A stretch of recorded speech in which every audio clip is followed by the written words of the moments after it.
school violence is not a new problem. We have been dealing with school violence probably since schools have been created. It was almost 35 years ago when in fact I confronted a student in a middle school while assistant principal there who was fully armed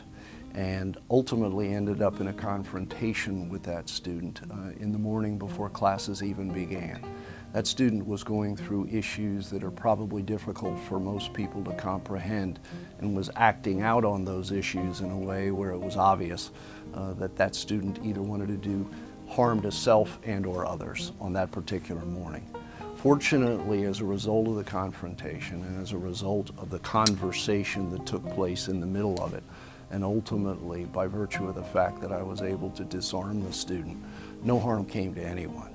That had a satisfactory result, and the student ultimately received the kind of support and services that that student needed in order to deal with the real issues that had been brought to school on that particular morning. So in dealing with all of that,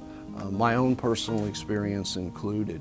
it is obvious to me that we can never stop the quest for how to ultimately eradicate these tragedies on our school campuses, to make certain that we interact and involve before these things get to the point of going off in a series of multiple tragedies where people's sons and daughters are lost. And we of course want our parents, our moms and dads to know that when their students go off to school, they're going to get them back in the same state that they sent them off that day and feel good and feel comfortable that school safety is being taken care of throughout the course of a student's year. These are all important and practical, I think, issues that we deal with in the world of school safety. But it is complicated,